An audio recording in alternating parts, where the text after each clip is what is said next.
제가 어렸을 때 명절이 되면 저의 부모님이 저를 할아버지가 계신 시골로 보내서 그 명절을 지키게 했습니다.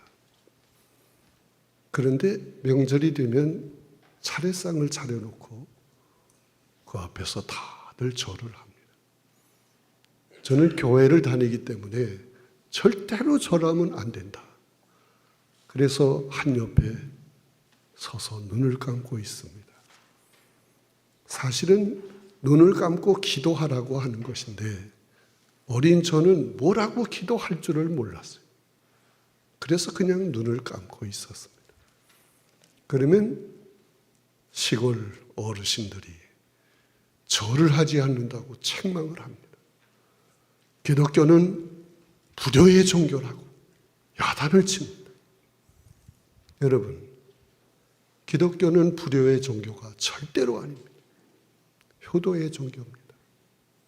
성경에 보면 효도하라는 말씀이 많이 나와 있습니다.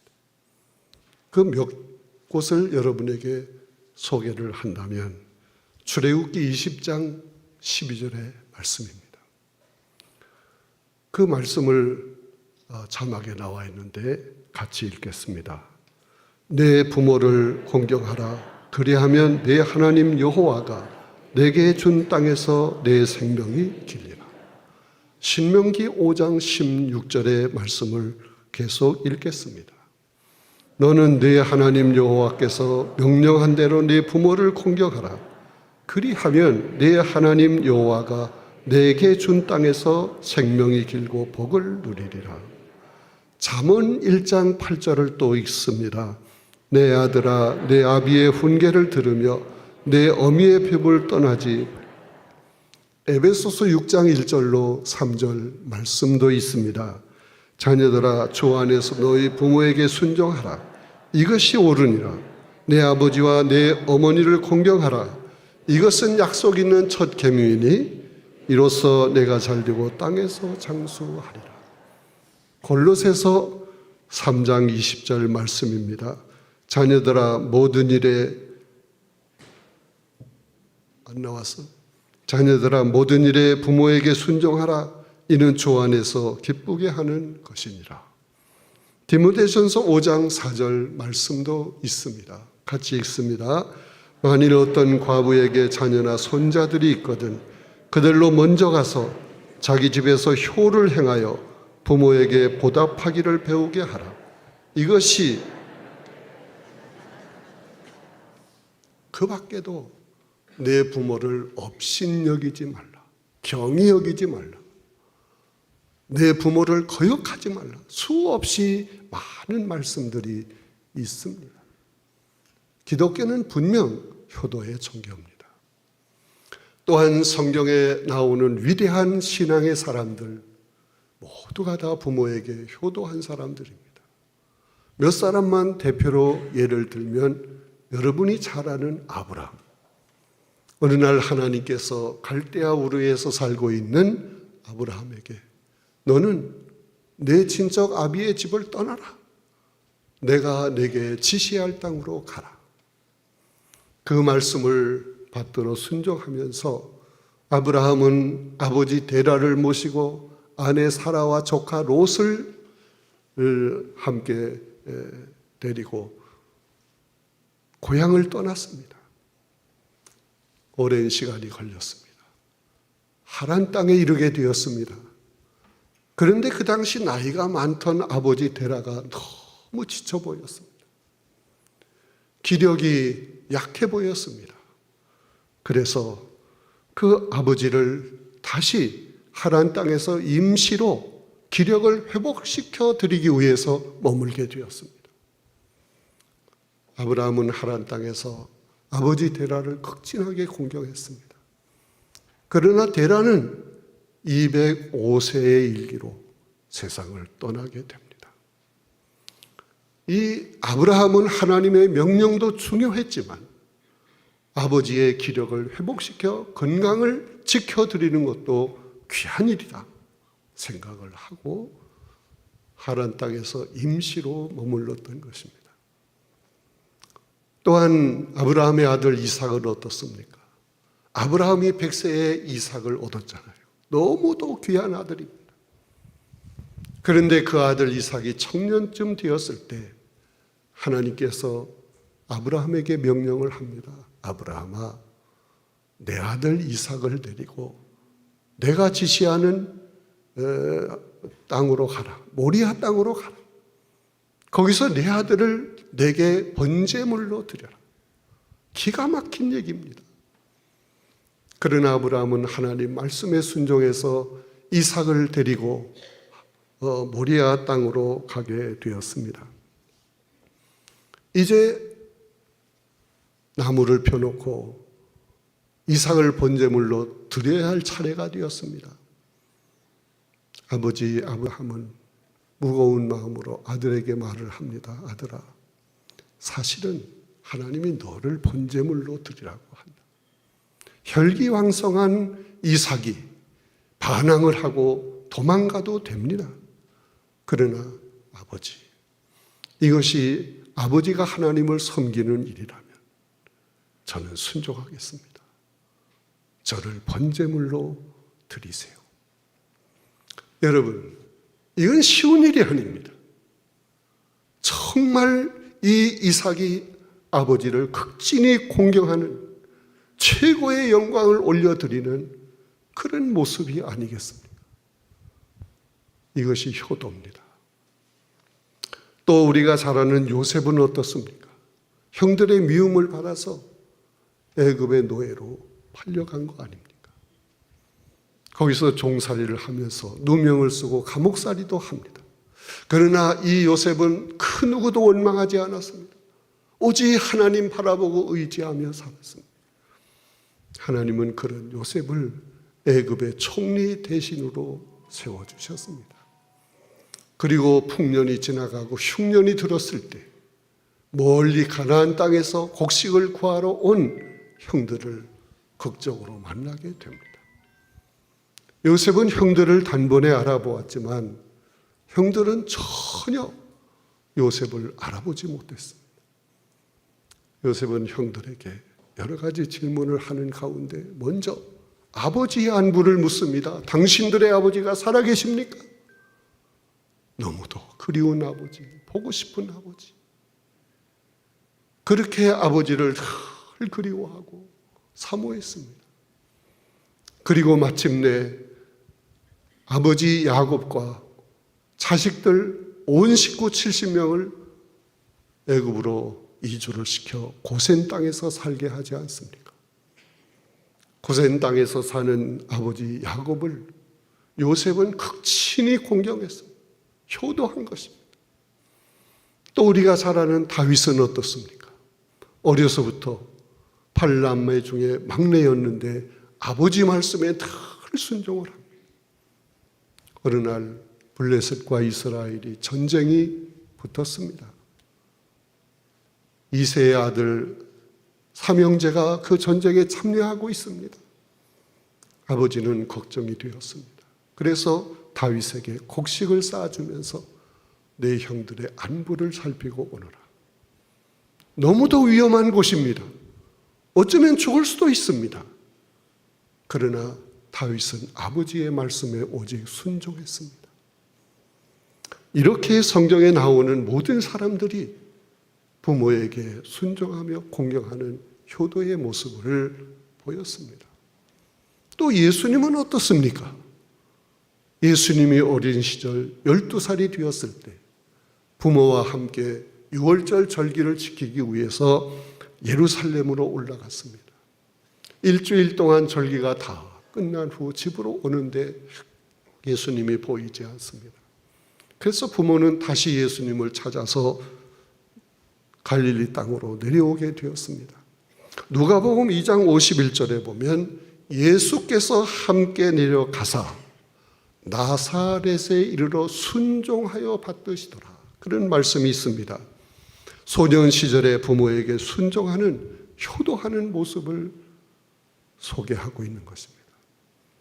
또 예수님이 인류의 모든 죄짐을 다 짊어지시고 십자가에서 죗값을 지불하시게 될 때 죽음 직전에 십자가 밑에서 울고 계시는 어머니 마리아를 내려다봅니다. 그리고 그 옆에 있는 요한에게 부탁을 합니다. 내 어머니다. 잘 봉양을 해라. 죽는 순간까지 예수님은 부모에 대한 효성을 다하는 모습을 보여주신 것입니다. 기독교는 분명 효도의 종교입니다. 효도의 첫째 되는 계명이 무엇입니까? 부모에게 순종하고 공경하라. 이건 내가 꼭 반드시 지켜야 할 계명이다. 계명이 뭡니까? 명령을 말하는 것입니다. 여러분, 하나님의 명령을 거역하는 것은 뭐 다른 여러 가지가 있겠지만 부모를 잘 공경하지 못하는 것, 효도하지 못하는 것, 하나님을 거역하는 것입니다. 이렇게 하나님을 거역하는 사람, 훌륭한 신앙의 사람이라고 말할 수 없어요. 아무리 신앙생활을 열심히 하고 교회 봉사를 하고 또 희생적으로 모든 일에 앞장서서 신앙생활을 잘한다고 할지라도 절대로 하나님은 그를 귀하게 여기지 않습니다. 명령을 거역하면 안 되는 거예요. 그래서 부모에게 효도하라, 부모를 공경하라 하는 것은 하나님이 주신 절대적인 사명인 것입니다. 사랑하는 성도 여러분, 자녀된 사람이 이 자녀의 절대적인 사명을 감당하기 위해서는 첫째로 부모의 은혜와 사랑을 깨달아야 하는 것입니다. 부모는 자녀를 사랑하기 때문에 그 어떤 고통도 괴로움도 아픔도 수치도 다 참으며 희생을 하는 것입니다. 영국에서 있었던 감동적인 이야기입니다. 어떤 부부가 결혼을 했습니다. 1년, 2년, 3년, 5년, 6년 계속 자식을 기다려도 자식이 없어요. 그래서 이 젊은 부부는 하나님께 기도합니다. 하나님, 아브라함의 부인 사라가 90세가 되어 전혀 잉태의 가능성이 없어도 태문을 여시고 자식을 주시지 않았습니까? 그 기적적인 은혜를 저희들에게도 주세요. 또 한나도 자식이 없어서 성전에 나가서 목이 쉬도록 통곡하며 기도하지 않았습니까? 그런 한나에게 태문을 열어주셔서 사무엘이라는 아들을 주시지 않았습니까? 또 신약 성경에 보면 엘리사벳이 자식이 없었습니다. 하나님 앞에 늘 기도했습니다. 하나님은 그의 기도를 들으시고 세례 요한이라는 자식을 주시지 않았습니까? 이런 기적을 저희들에게도 주세요. 간절하게 매일같이 기도했습니다. 그런데 놀랍게도 10년 만에 아기를 갖게 되었습니다. 너무도 기뻤습니다. 아기를 가진 이 여인은 10달 동안 태교에 힘썼습니다. 좋은 것 보고 좋은 말을 하고 먹기 싫어도 아기에게 좋은 음식은 다 먹으려고 했고 아무리 아프고 힘들고 고통스러워도 태아를 위해서 약을 먹지 않고 참고 견뎠어요. 그래서 마침내 자식을 순산했습니다. 낳고 보니 아들입니다. 너무너무 기뻤습니다. 세상을 다 얻은 것 같았습니다. 근데 그 아들을 가만히 보니까 눈도 총명하고 코도 오뚝 서 있는데 양쪽에 귀가 없어요. 귓구멍만 있는 거예요. 근데 다행히도 청력에는 지장이 없습니다. 그러나 어쩌겠습니까? 그 아이를 잘 양육을 했습니다. 이 아이가 씩씩하게 건강하게 잘 자라나기 시작합니다. 그런데 나이가 들수록 이 아이는 자기의 귀가 없다는 것을 생각하고 귀가 죽어 열등의식, 소외감을 갖는 거예요. 이 아이는 문학과 음악에 뛰어난 재능이 있는 것 같은데 늘 귀가 죽어 있어요. 그런데 어느 날 학교에서 돌아온 이 아이가 어머니의 품에 안겨서 통곡하며 우는 거예요. 어머니는 깜짝 놀라서 아들에게 물었습니다. 아들아, 무슨 일이냐? 오늘 학교에서 큰아이가 저를 보고 너는 괴물이야, 괴물. 그러면서 걷어차고 때렸다는 거예요. 그 말을 듣고 어머니가 얼마나 가슴이 아픈지, 어떻게 하면 좋을까?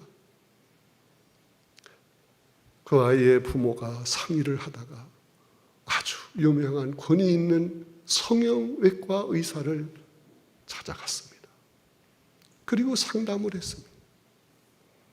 성형외과 의사는 아이도 귀를 가질 수 있습니다. 귀가 번쩍대서 어떻게 갔습니까? 기증자가 있으면 됩니다. 성형수술로 얼마든지 귀를 갖다 붙일 수 있습니다. 아, 그러세요? 그래서 그날부터 기증자를 수소문해서 찾는 거예요. 근데 아무리 찾아도 기증자가 나타나지를 않아요. 1년이 지나 2년이 되었는데도 기증자가 나타나지 않습니다. 그런데 어느 날 기증자가 나타났다는 거예요. 성형외과에서 소식이 전해졌어요. 그래서 반가워서 아들을 데리고 그 병원을 찾아가 수술을 받았어요. 성공적으로 잘 수술이 끝났어요. 정상적인 모습이 됐습니다. 그런데 기증자는 자기 이름을 절대로 밝히지 말고 비밀로 해달라. 그래서 전혀 알 수가 없었습니다. 이 아들은 명랑해졌습니다. 활기가 넘쳤습니다. 자신감이 생겼습니다. 재능도 발휘했습니다. 친구들에게 인기도 있었습니다. 공부도 열심히 해서 공부도 잘했습니다. 대학도 우수한 성적으로 졸업을 하고 손을 대서 하는 일마다 잘 돼서 큰 사업가도 되고 아내도 얻고 자식도 두고 행복한 가정을 이루게 되었습니다. 그러면 그럴수록 늘 마음에 안타까운 것은 나에게 귀를 준 사람이 누구일까? 그래서 그 아버지에게 아버지, 기증자가 누구일까요? 글쎄, 나도 모른다. 전혀 알 수가 없어. 그러나 때가 되면 알게 되겠지. 이 아들이 중년이 되었습니다. 그런데 갑자기 어머니가 세상을 떠났습니다. 너무 안타까웠습니다. 어머니가 관에 누워 있는데 아버지와 아들이 그 옆에 가서 어머니를 바라봅니다. 잠자는 듯 조용히 눈을 감고 있습니다. 그때 그 아버지가 자기 아내의 얼굴에 입을 맞춰주고 그리고 옆에 덮고 있던 머리카락을 뒤로 쓸어내렸습니다. 그런데 어머니의 귀가 없는 거예요. 귀가 있던 자국에 흉터만 남아있는 거예요. 아버지는 아들에게 얘기합니다. 내 어머니가 얼마나 너를 사랑했는지 몰라. 자신의 모든 것을 다 주어도 아깝지 않다고 생각했어.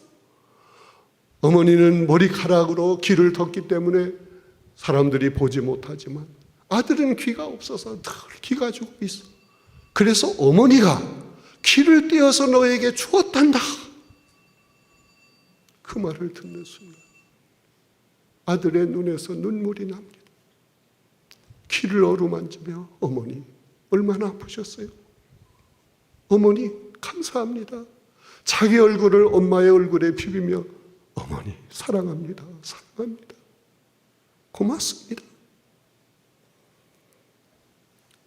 아버지의 눈에서도 눈물이 흐릅니다.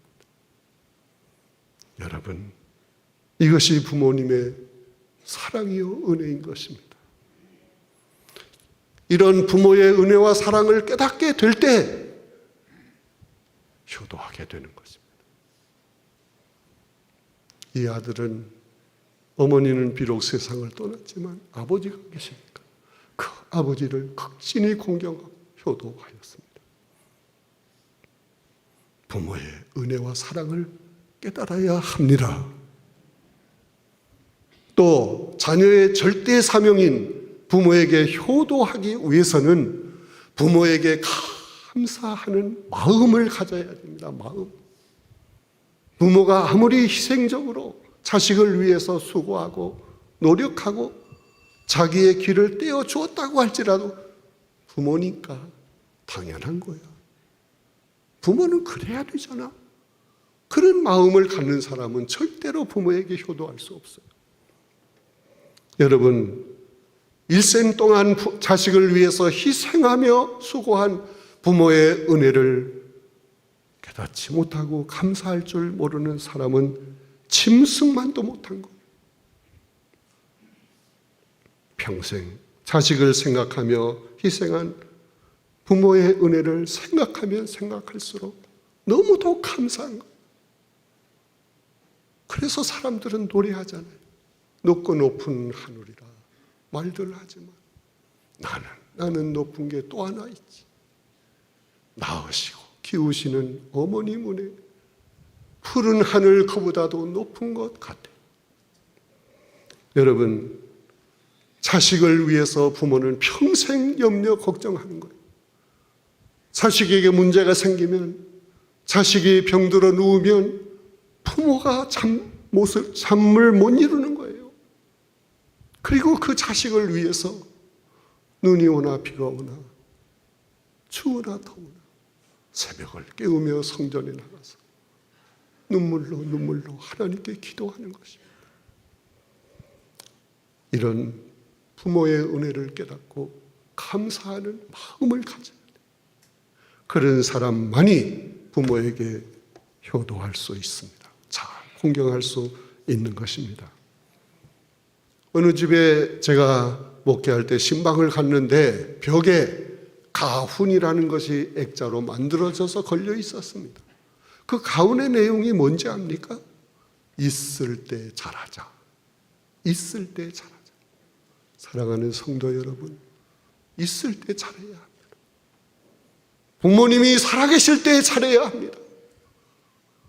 부모님이 세상을 떠나면 아무리 부모의 은혜를 깨닫고 감사하는 마음을 절실히 느껴도 효도할 길이 없는 것입니다.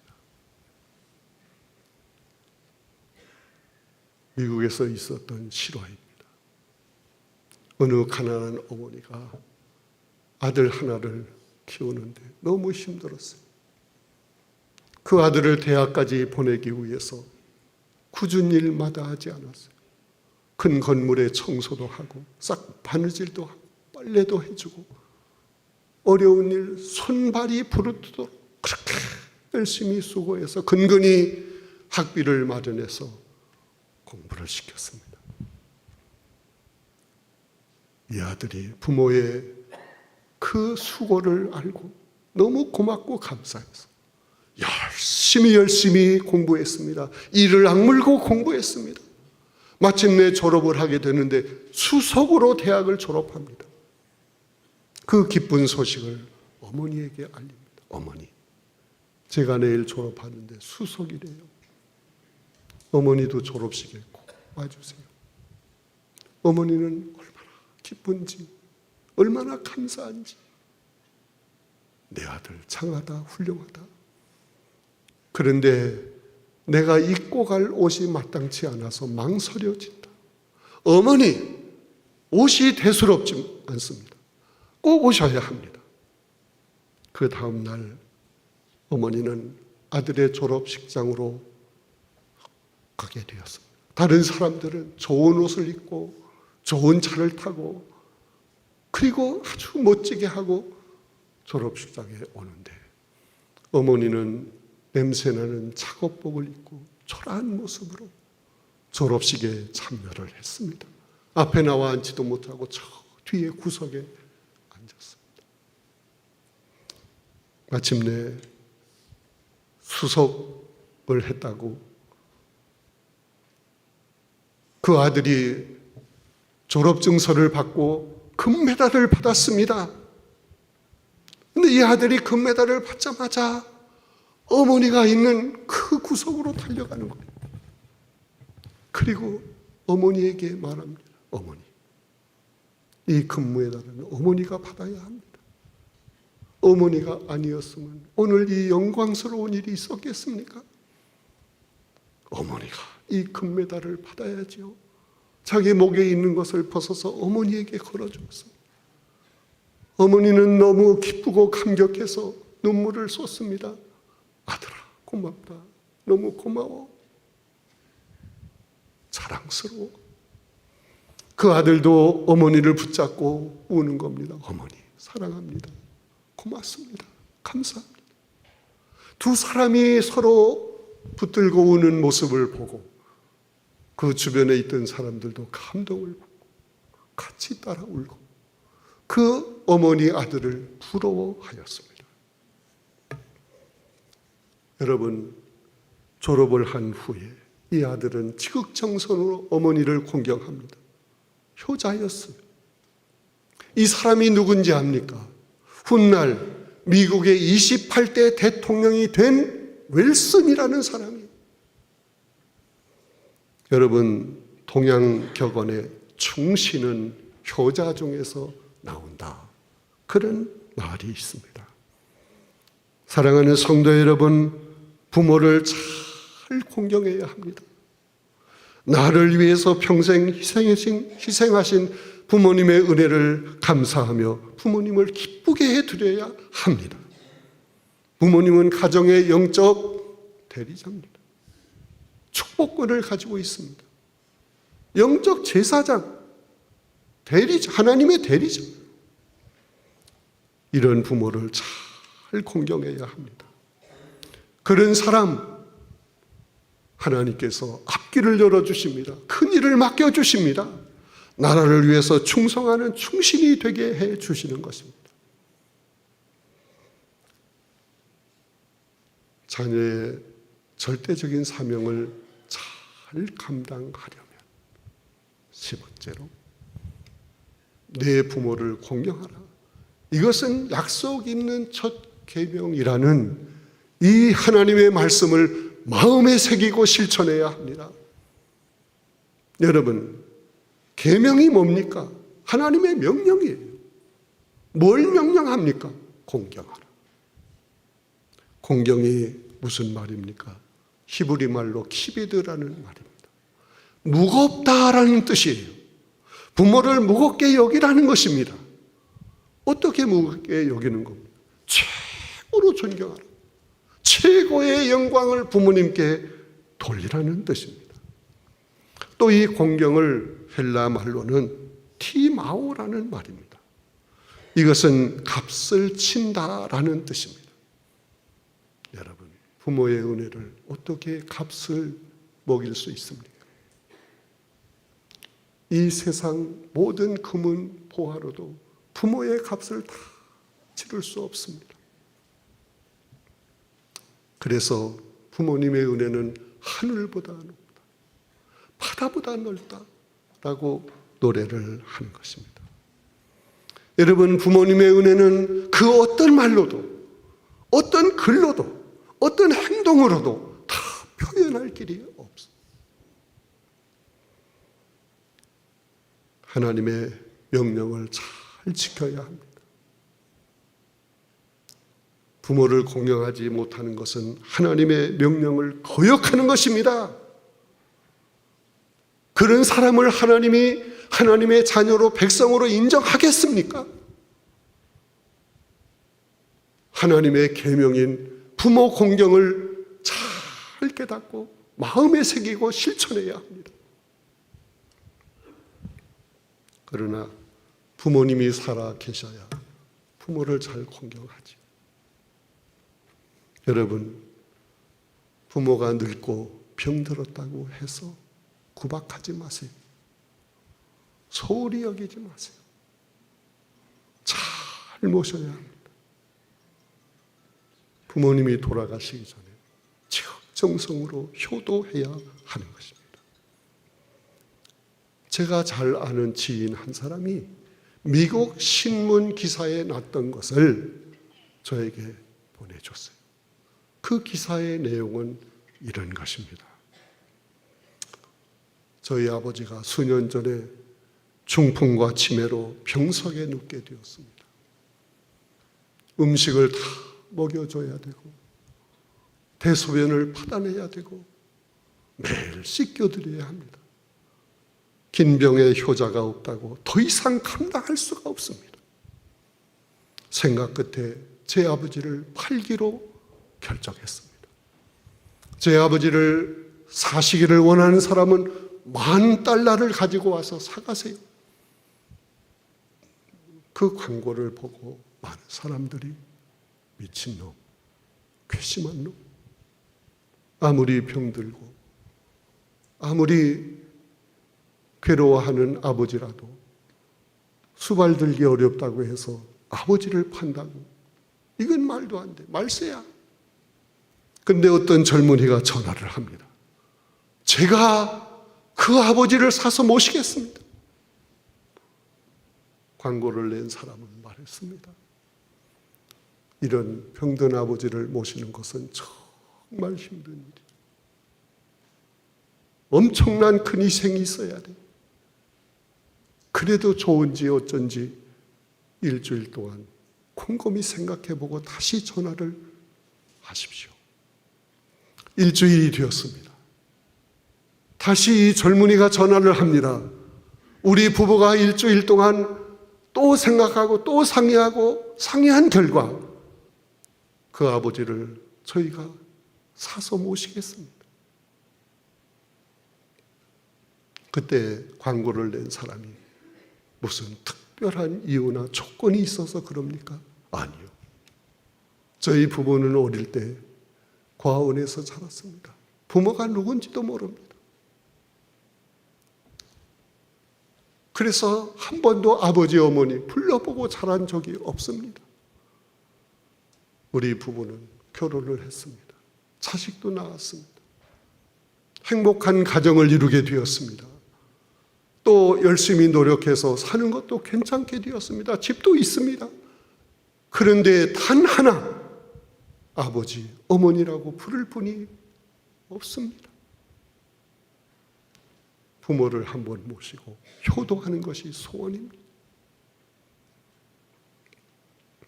그래서 당신의 아버지를 제가 사겠습니다. 그 말을 듣고 이 광고를 낸 사람이 그렇다면 내가 주는 주소로 찾아와서 $10,000를 내고 우리 아버지를 사가세요. 이 젊은 부부는 가슴이 부풀었습니다. 나에게도 아버지가 생긴다. 그래서 그 주소대로 집을 찾아갔습니다. 그런데 놀라운 사실은 그 집이 어떤 집이냐? 미국에서 가장 큰 부자들이 사는 타운에 있는 대궐 같은 집이야. 저도 오래전에 미국의 뉴저지에 있는 아는 분의 초청을 받아 갔는데 부자 동네예요. 집이 얼마나 좋은지 들어가 보니까 대궐 같아. 저도 상상이 갑니다. 이 젊은 두 부부는 그런 환경의 집을 보면서 우리가 잘못 찾아온 거 아닌가? 아버지를 팔 정도라면 가난하고 어려운 그런 모습일 텐데, 그래서 또 주소로 확인하고 또 확인해도 그 집이 맞아요. 배를 눌렀습니다. 하인이 나와서 정중하게 안으로 들어오게 했습니다. 대문 안으로 들어가니까 넓은 마당이 있는데 잔디가 깔려있고 꽃이 잘 가꾸어져 있고 그 한옆에는 넓은 수영장도 있습니다. 그리고 차고에는 최고급 차가 하나 놓여 있습니다.